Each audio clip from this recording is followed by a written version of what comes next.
Շնորհակալություն, հանրահայտ է, որ Հայաստանի Հանրապետության Սահմանադրության 17-րդ հոդվածն ուղղակիորեն սահմանում է, որ Հայաստանում կրոնական կազմակերպությունները գործում են անջատ են պետությունից, իսկ 18-րդ հոդվածով հստակ ասվում է, որ Հայաստանի Հանրապետությունը ճանաչում է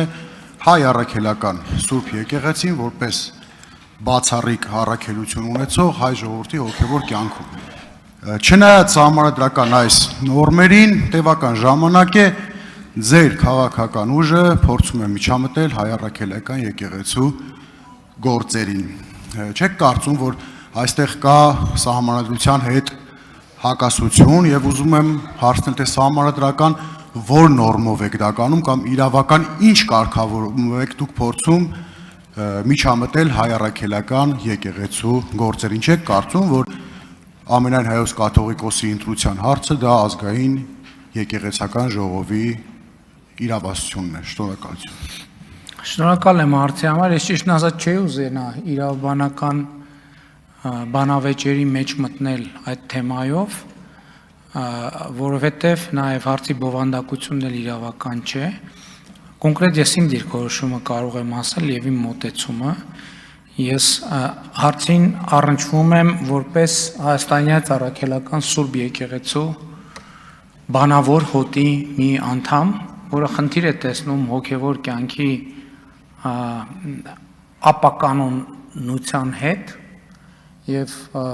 ուզում եմ նաև մեր ուշադրությունը հրավիրել հետեւյալում։ Ընդհանրապես, երբ որ ես դատական համակարգի մասին խոսելիս դրա մասին ասացի, բայց ես բոլորիս ուշադրությունը հրավիրում եմ մի հանգամանքի վրա, որ եկեղեցու հետ շատ վատ բան է տեղի ունեցել, եկեղեցին կաստայացվել է։ Եկեղեցին առաջին հերթին հոգևորականները չեն, եկեղեցին առաջին հերթին հավատացյալներն են, մարդիկ են եկեղեցին։ Հոգևոր ծառայողները սպասավորն են, նոր կտակարանում էլ ասվում Հիսուս Քրիստոսի ուղերձը, որտեղ իմ անունով 3 հոգի կհավաքվի, դա եկեղեցի է, այնտեղ չի ասվում, որտեղ հոգևորական կլինի դա եկեղեցի է։ Եվ ես հարցերին մոտենում եմ որպես հայաստանյան առաքելական Սուրբ Եկեղեցու հետևորդ։ Եւ ելի ինձ համար մեծագույն խնդիրը հետեւյալն է, որ նաեւ այս տրամաբանության մեջ եկեղեցու եւ հոգևոր կյանքի հետ կապված հարցերը նաեւ քաղաքական շահարկումների են ենթարկվում մարդկանց կողմից, ովքեր վստահ չեն, որ հայր մերը սովորել են։ Ես նախընտրական շրջանում էլ ասացի, իհարկե մի քիչ քաղաքական շեշտադրում կա դրա մեջ, ես հարցադրում արեցի, բայց մեն քաղաքական չէր շեշտադրումը։ Ասենք մարդիկ հանդես են գալիս որպես իբր հայաստանյան առաքելական Սուրբ Եկեղեցու պաշտպան, բայց ասենք ես հարցադրում ասացի, այդ մարդիկ Աստվածաշունչը կտականը, ավետարանը իրարից տարբերում են, թե չեն տարբերում։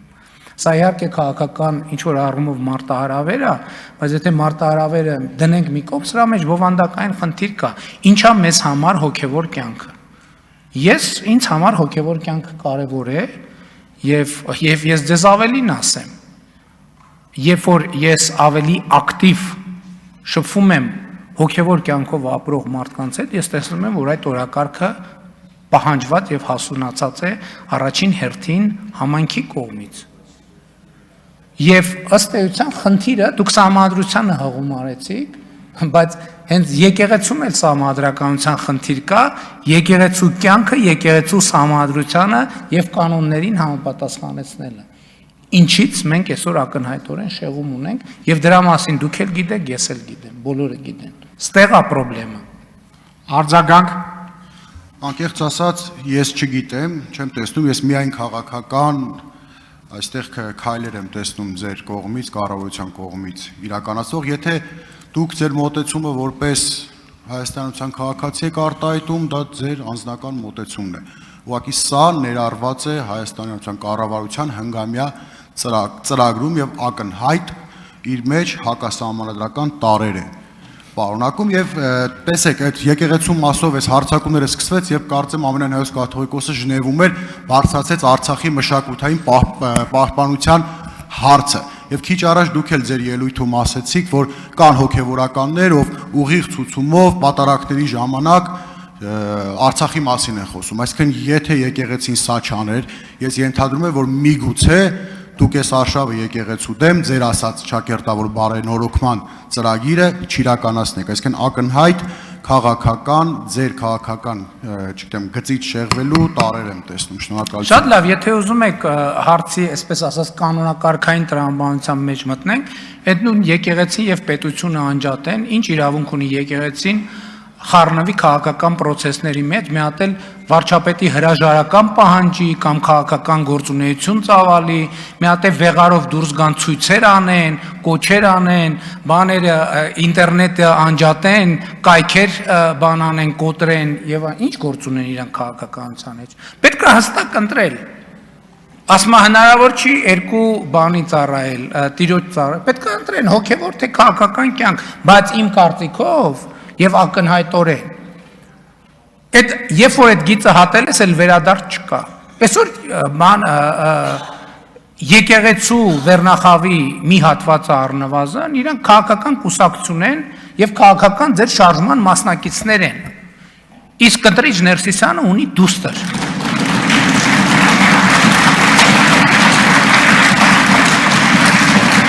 ավարտեք վերջացրեք Դմփոց այդ փաստը չի կարա ջնջի, հասկանում եք, Կտրիչ Ներսիսյանը աղջիկ ունի։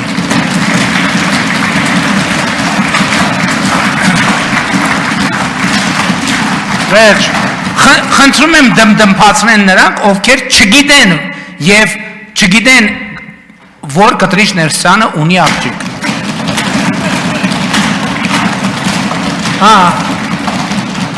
Ապացուցվեց ակնհայտը, մարդիկ ճշմարտության հետ խնդրեմ ունեն։ Պարոն Մանուկյան, լրեք մի հատ։ Կտրիչ Ներսիսյանը պետք է հանգիստ թողի վերապահի։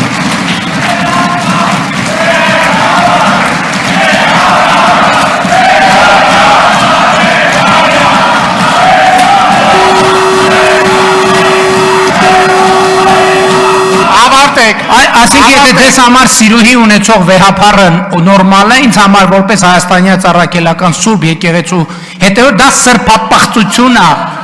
Պիղծ է ձեր վեհապարը, պիղծ է։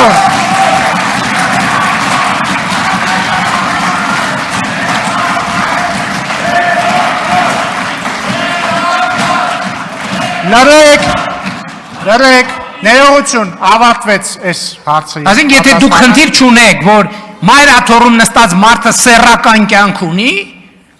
դմդմփացրեք ինչքան ուզում եք, դմդմփացրեք։ Պարոն Մանուկյան, ես ձեզ նախազգուշացնում Ես ինչքան գիտեմ երեխա ունենալու ուրիշ մեթոդներ, նույնիսկ եկեղեցում չկան, երեխա ունենալու մի մեթոդ կա, այդ սեռական հարաբերություններն են։ Եվ բան կուսակրոնություն եւ ընդ որում ես կարծում եմ որ բոլոր այդ գիծը հատած